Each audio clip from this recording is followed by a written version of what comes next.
The desert does not forgive. It does not care who you are, what you own, or what empire you claim to rule.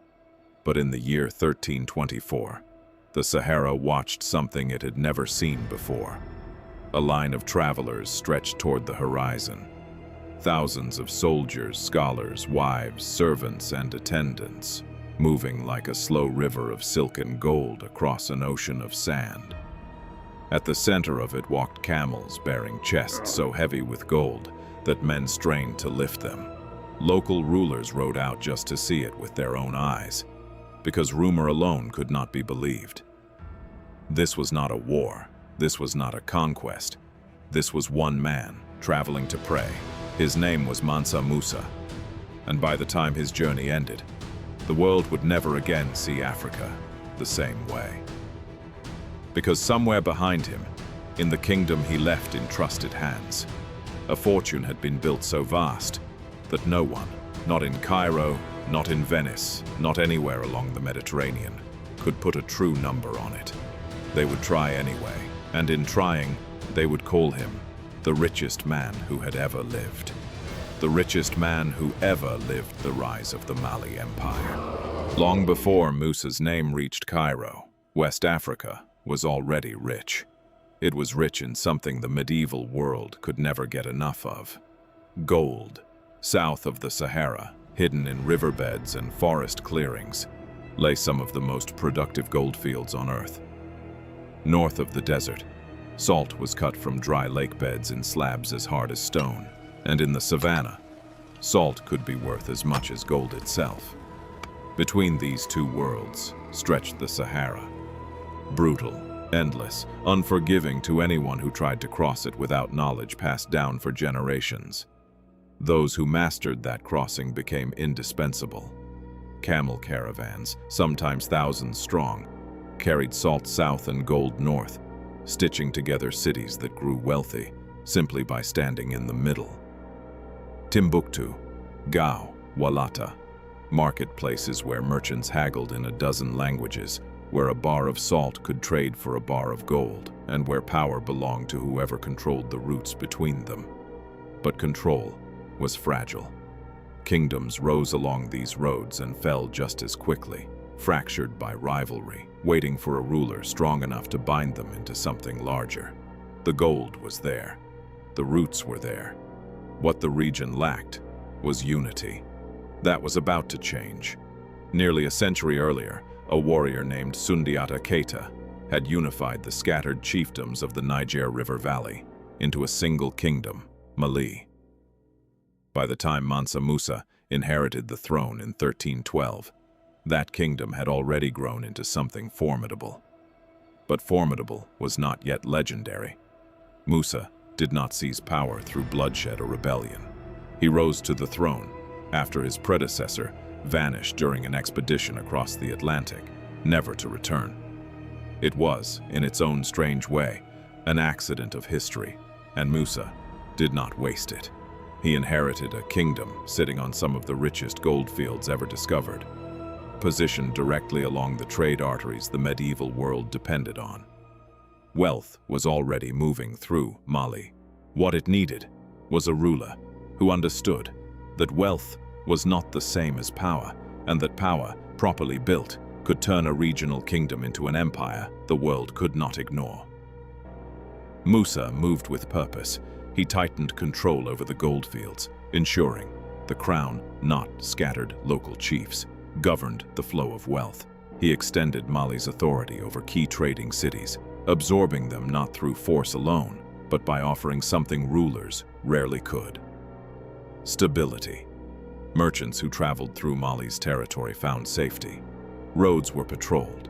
Trade was taxed, but fairly. Disputes were settled by law, not chaos.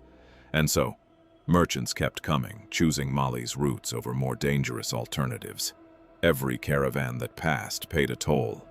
Every ounce of gold that left Mali's borders enriched the throne first. Within a few short years, Mansa Musa was no longer simply the ruler of a kingdom. He commanded an empire stretching well over 1,000 miles, from the Atlantic coast to the salt mines deep in the Sahara, built on gold, salt, and the discipline of a man who understood exactly what he had inherited. But Mali's reach was about to extend even further than any trade route could carry it. North of the Sahara, in the courts of Cairo, Tunis, and Fez, rumors had begun to circulate about a kingdom of almost unbelievable wealth somewhere beyond the desert.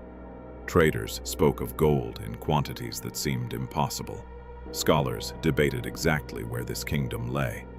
Mali existed on the edge of the known world, a name repeated, a rumor passed along, but never truly seen. Musa, a devout man, understood that his empire's next step forward would not be military. It would be spiritual, and it would place Mali directly in front of the eyes that mattered most. In 1324, Mansa Musa announced he would make the pilgrimage to Mecca. He would not travel quietly. What left his capital that year was not a caravan. It was a moving kingdom. Chroniclers of the time describe a procession of tens of thousands, soldiers in gleaming armor, officials in flowing robes, scholars, cooks, griots, and attendants, all advancing together across hundreds of miles of hostile terrain. Camels beyond counting carried the supplies an empire needed to survive the desert: food, water, tents, and, above all, gold. Chests of it, bars of it, dust of it carried in sacks slung over camel backs, enough to make the value of gold itself feel unstable wherever the caravan passed. Musa did not travel to hoard his wealth. He traveled to display it and to give it away. At cities along the route, he distributed gold freely to the poor, to local rulers, to mosques, to anyone who crossed his path. Chronicles describe new mosques rising at stops where his caravan paused for Friday prayer. The desert crossing alone would have broken a lesser expedition, but Musa's caravan moved like an empire in motion, organized and provisioned, because behind every soldier and every camel stood the wealth of a kingdom that had spent over a decade building exactly this kind of strength. When his procession finally reached the edge of Egypt, the world was no longer dealing in rumor. The richest man anyone had ever seen was walking toward Cairo.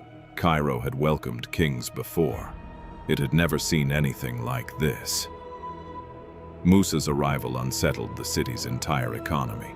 He gave away so much gold, to officials, to scholars, to the poor lining the streets, that its value in Cairo's markets collapsed. Writers recording the event years later still noted the disruption. Gold, suddenly abundant, was suddenly cheap. Merchants who had never heard the name Mali now knew it as a source of wealth beyond anything a single kingdom should reasonably possess. Scholars sought him out, eager to learn about a civilization few in the wider Islamic world had encountered directly.